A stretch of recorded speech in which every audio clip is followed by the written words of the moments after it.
Добрый вечер, спасибо, что пришли. Ну да, конечно, книга «Бывшая Ленина», которая вышла сейчас, это такой типовой идиатулин, то есть это совсем реализм, совсем здесь и сейчас действие происходит, и более-менее с нами. То есть была задача, мне страшно не хватает, причем при том, что я очень сам люблю фантастику, люблю остросюжетные книги, детективы, триллеры и так далее. И что бы я ни писал, у меня все равно получается триллер, так или иначе. Я все-таки всегда тяготел к тому, чтобы... Ну, мне кажется, что книга, она должна быть, в первую очередь, литература, она заслужила право на то, чтобы существовать, на то, чтобы сказители у костра с давних времен кормили, поили, не забивали, когда они станут старенькими и не кушали их. Вот литераторы заслужат это право тем, что они рассказывают о том, как выжить в нынешней ситуации. И только потому, что ситуация постоянно меняется, необходимо все время новые сказания. Именно поэтому мы не живем. То есть есть распространенная точка зрения о том, что ну зачем читать современников, если были у нас, слава богу, Пушкин, Толстой, если были Шекспир, если была Библия, если был Гильгамеш, ну и так далее. На самом деле,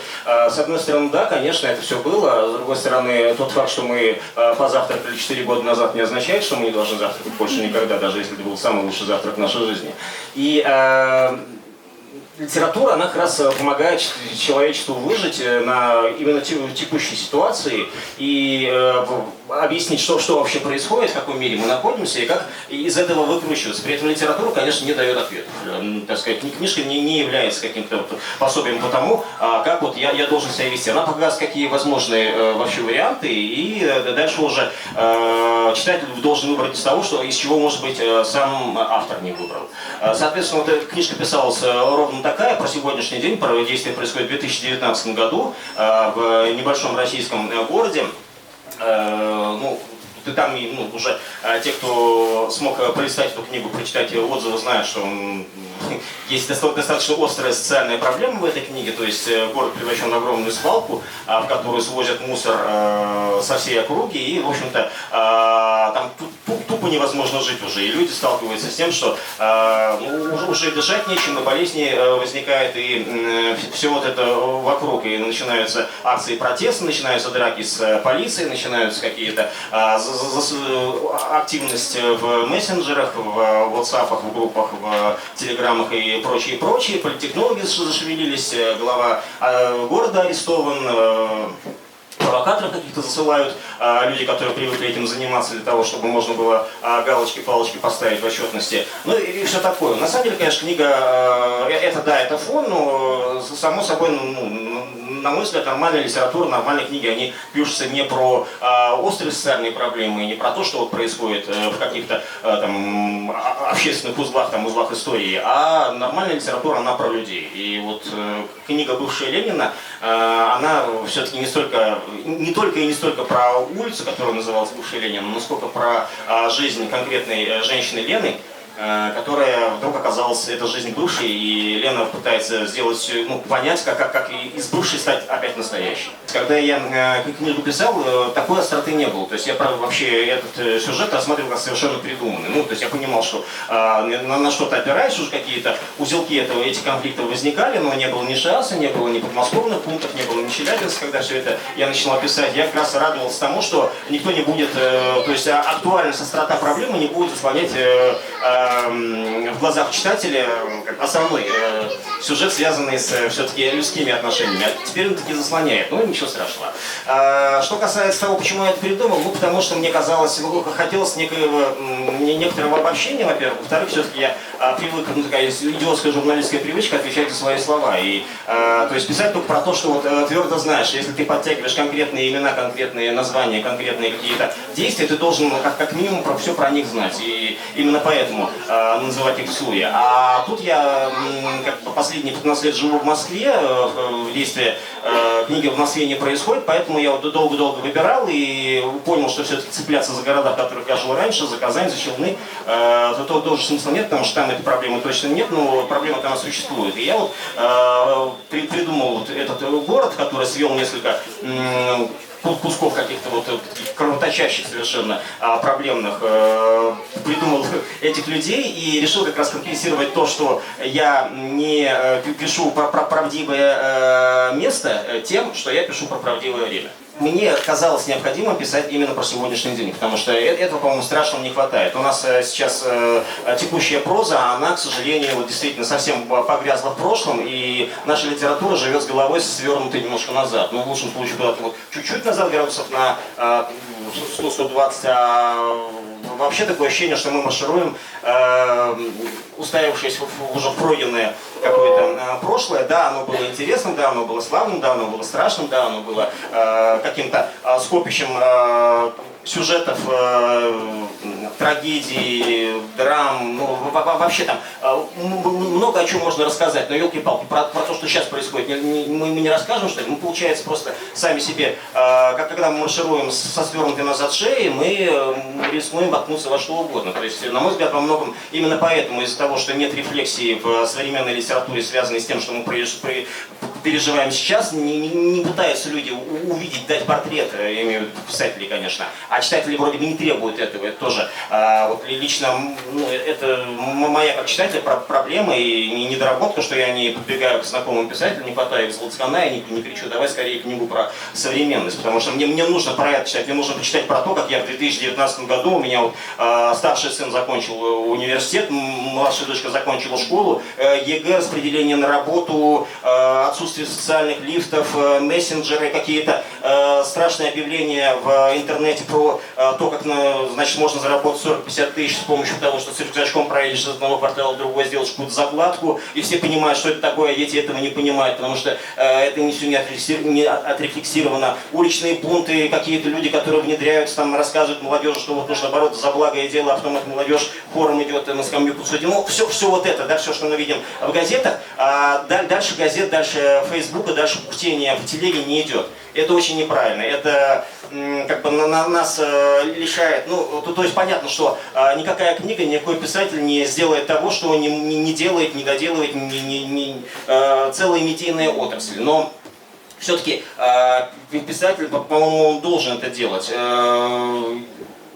Потом проходит 10-15 лет, мы начинаем возмущаться тому, что HBO снял сериал про Чернобыль. А мы вот не сняли, они такие дураки, они все сделали неправильно. Ну, снимите, пожалуйста. Пройдет 5-10 лет про аварию на севере, в Архангельской области. Кто-то что-то снимет, а мы скажем: ну, конечно, какую-то шнягу сняли, почему вы должны были сделать мы? Сделайте. Сейчас сюжетов на каждом углу, вот куда ни глянь, куда ни щелкни пальцем, их скопище. Это очень интересные сюжеты, ну, не скажу шекспировского масштаба, но вполне себе достойные. Про это всегда писали. В 19-20 веке всегда про это писали, сейчас писать прекратили. Это и неправильно, и подловато, конечно, и это очень опасно для общества и литературы в целом. Во-первых, по поводу серьезности и философской составляющей, конечно, это не мне судить, а читателям, ну, наверное, критикам, которые за это деньги получают. Ну, надеюсь, что шутковать я совершенно не хотел. А во-вторых, практически каждая книга моя, как бы она серьезно не писалась, находится несколько отзывов, в котором подчеркивается там удивительный юмор и какое-то остроумие автора, что меня иногда ввергает в тяжелый отрыв, потому что когда умудряются найти юмор там, как в какой-нибудь совсем, что на мой взгляд, страшной книге, ну, наверное, да, что-то совсем у меня там как-то Гуинпленовский, что ли, подход к жизни, он возобладал, и ухмылочка из каждого абзаца торчит. Ну, это все серьезно, то есть для меня, конечно, подход к этой книжке был таким серьезным вызовом, потому что книга вообще про женщину, которая слегка за 40, которая вроде там на своем уровне, на уровне выбранном, сделала со своей жизнью все, что хотела, и обеспечила свою семью абсолютно так, как хотела. Ей слегка за 40, у нее выросла дочь, поступила в университет, у нее муж, которого она незаметно для него, наверное, всю жизнь, так сказать, окружала такой заботой от стальной, чугунной до какой-то мягкой. Ему всегда было мягко спать, вкусно есть. Всегда он знал, что у него стиранные носки, там, выглаженные брюки и так далее, и так далее. Он делал свою небольшую карьеру, она в этой карьере тоже его как могла помогала, двигала. И все это как бы замечательно расписано до самой там, счастливой смерти, когда они вдвоем, обнявшись, там, взявшись под ручки, оба упокоятся. И вдруг эта всякая жизнь кончается. Все, раз и обрубилась. То есть муж уходит, без него никакого смысла нет, но он, оказывается, ее там в последние годы и там, смотрел на нее с трудом, не то что касаться. Дочь уехала, она хочет уехать вообще, или в Москву куда-нибудь, или совсем из страны. То есть жизнь у Лены вдруг осыпается как каким-то пеплом совершенно. Вот, только что все, что составляло смысл, оказалось, никакого смысла не имеет. Она никому не нужна. То есть, и с одной стороны, она вроде бы долг перед природой и обществом выполнила, потому что там родить сына, посадить дерево, построить дом, оба они в этой ячеечке общества сделали. А с другой стороны, они еще молодые, они еще красивые, они еще, кое-где обвисли, кое-где там зубы выпадали, кое-где сморщились, но тем не менее, они вполне себе конкурентоспособны по сравнению рядом с дочкой, если поставить, она там покорпулентнее, по материи, так что есть чем соревноваться. И вдруг раз и никому не нужна. Вот. И причем она не нужна людям, ради которых она жила. И как жить дальше? Вот когда я поставил себя на место этого героя, конечно, это было жутковато, потому что я, во-первых, не женщина, во-вторых, я чуть постарше, в-третьих, у меня там 25 лет счастливого брака, и никогда, там, надеюсь, не удастся мне так сказать, на своей шкуре испытать те вроде бы маленькие трагедии, но очень существенные и невыносимые, в которые вляпалась моя героиня. Ну и ее близкие тоже, то есть они тоже через эти трагедии проходят, пускай они отчасти были виновниками этих бед. Ну и Лена тоже, то есть все мы виновны в нашей жизни, да, так или иначе. И вот поставить себя на ее место, это был, конечно, такой вот, как принято сейчас говорить, челлендж, это было тяжко, это было страшно, это было как-то... И еще во многом из-за этого я очень долго выбирал, вот сказали в начале текста, что да, действительно у меня была замечательная такая светлая идея писать, выбор был писать либо реалистический роман про современность, либо этнофэнтези, вот такую, с острым сюжетом. И я вот с этим выбором провел замечательные полгода или почти год, потому что я вот как Владимир Ильич из анекдота говорил жене, что иду там на работу любовницы, что к жене, а сам на чердак и учиться. Вот так же примерно я, эту книгу не писал, потому что у меня же есть этнофэнтези, я должен его писать, этнофэнтези я не писал, потому что у меня же это есть, и прекрасно пошел сериал смотреть. Вот. А потом, соответственно, эта книжка вдруг взяла за горло, эта тема тоже как-то оказалась, совсем меня накрыла, чисто вот этой идеей, то есть я посмотрел на нее, кругом что-то пары расстаются, друзья, которые вот явно Господь Бог заточил друг под друга, сделал из них такой, нашел любовно конфигурации пазла, сложил их, вот они должны дальше существовать, только обрастать и на счастье всем и другим, и потом пам, все сломалось. А что им делать? Эта жизнь кончена? Нет, они еще молодые, они не хотят умирать. Вот. Надо жить дальше. А как жить дальше, если незачем? Как жить дальше, если воняет кругом? Если дети бегут, если с тобой никто разговаривает, даже про это не хочет, что делать-то? Надо, наверное, попробовать что-то изменить. И вот Лену это из ее отчаяния, из депрессии это вытаскивает. И на мой взгляд, вот этот кризис среднего возраста, так называемый пресловутый, он должен все равно там, он многих накрывает, именно в связи с тем, что вроде бы цикл жизни, который тебя природа заточила, семья, ребенок, дом, сделал, белые тапочки надеваешь, ложишься. Он как-то, слава прогрессу и слава Господу Богу, мы научились это дело переживать, и еще дальше мы можем парочку таких циклов пройти, но нужно понять для чего. Вот Лена поняла для чего. Конечно, я героине сочувствую, и, то есть, как там Лев Николаевич говорил, Анна Каренина, это я, тут мне, что еще остается после него сказать? Только повторить, да, Лена это немножко я. При том, что Лена гораздо меньше Анны виновата во всем, но и при этом гораздо больше пытается как-то вложиться в этот мир и исправить его. Понятно, что людей любят не за чувством, не за то, что они сделали, а просто потому, что они этого достойны, и Лена этого достойна. А что касается женщины как героя, женщины-герои, да.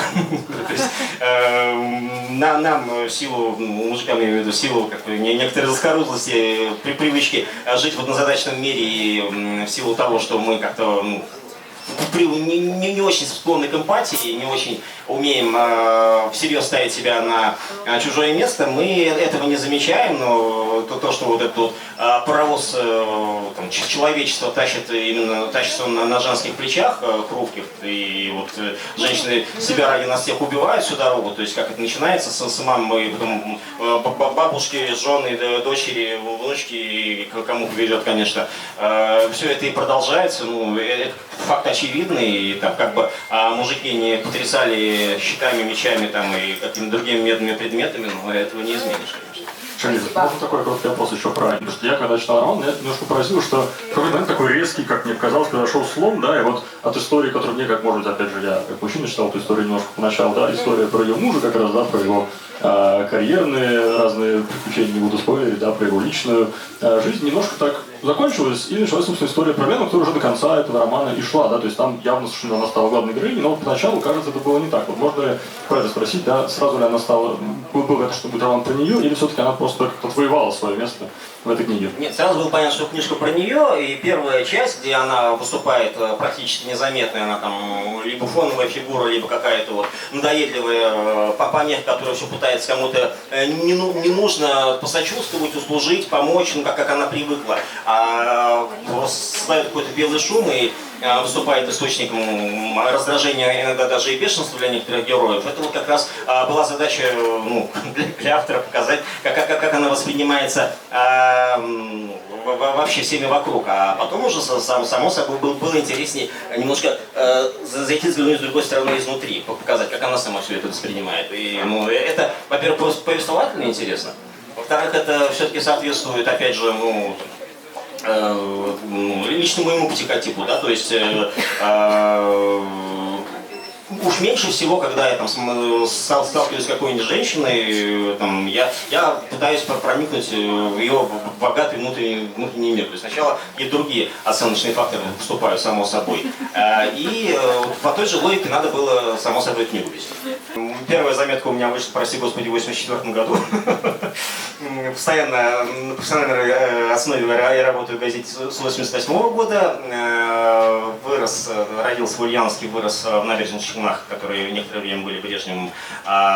Учился и работал в Казани с 2003 года в Москве. В Казани я последние 2 года создал и был руководителем местной региональной редакции издательского дома «Коммерсант». И меня, собственно, «Коммерсант» перетащил в Москву заниматься похожими вещами, так сказать, уже из немножко более высокого кресла. Так я этим и занимаюсь продолжительное время. По-прежнему работаю в «Коммерсанте», по-прежнему являюсь практикующим редактором. Как журналист уже в поле практически не работаю. Вот. Если бы работал, наверное, книг бы не писал. Именно из-за того, что перестал писать, а привычка осталась, я начал писать книжки. Вот. Первая книга вышла в 2004 году. «Бывшая Ленина», по-моему, роман «Седьмая». Книги все довольно разные, то есть я пытаюсь писать так, чтобы не было... Покажу одну, которая у нас есть, это «Убыр». Ну вот, например, «Убыр» — это мистический триллер, построенный на татарском и некоторых других фольклорах поволжских народов. Вот. При этом это такая современная, такая отцовская совсем история. То есть она некоторыми позиционируется как детский ужастик. Я, естественно, не спорю, потому что не дело читателя спорить, не дело автора спорить с читателями, читатель всегда прав.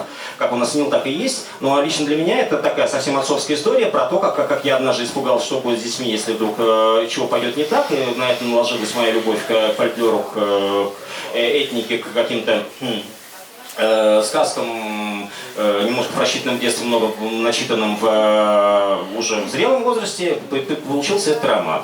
Бывший Ленин и город Брежнев рассказал. Еще, например, у меня есть, там, в первой книге у меня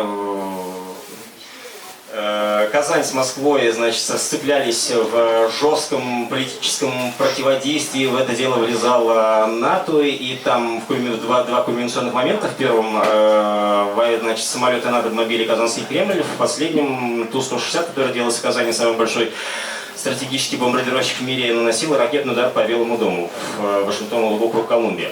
В общем, разброс у меня довольно интенсивный. Есть у меня шпионский триллер, который вышел под названием «За старшего». Есть грустная утопия производственная, которая называется «СРТМ». Ну вот, то есть всегда по-разному. И я с детства хотел быть писателем. Когда в 13-14 понял, что это невозможно, потому что писатели — это люди совершенно другой породы, другой какого-то, другой закваски, других технических характеристик, и мне это не светит. Поэтому умные люди сказали: что ты выпендриваешься, ты журналист. Я пошел в журналисты. Вот, честно, отработал журналистом без каких-то вот зырканий в сторону литературного такого творчества, почти лет 20, с 88-го, получается, до пролог Романцева первого начал писать если не ошибаюсь, в 2001 году. Ну, то есть я довольно долго продержался, и там каких-то там пресловутых рукописей в верхнем ящике стола, как у всякого порядочного журналиста, у меня долго не было. То есть некоторые алиби есть. А потом как-то пошел редактор, и появилось не то что свободное время, а железа, которая позволяла. Я и каждый день писал в течение 20 лет, я каждый день писал несколько сотен строк на самые разные темы. Когда в Казани работал, я в разных должностях: обозревателя, корреспондента, заведующего отделом экономики, замглавного редактора, главного редактора. Это приходилось очень много писать, даже как главреду. И я просто привык к тому, что каждый день надо набивать несколько десятков тысяч знаков. И пишешь, там, рождать несколько смыслов в голове, увязывать несколько сюжетных цепочек, и все это писать. А потом выяснилось, что это как бы сделать не нужно, а как у той коровы, в общем-то, лактозный аппарат раскачан, куда все это девать. А он костенеет и мучает. Ну и долго держался, потом начал писать. Результат вот. Спасибо большое. Мы все вас знаем,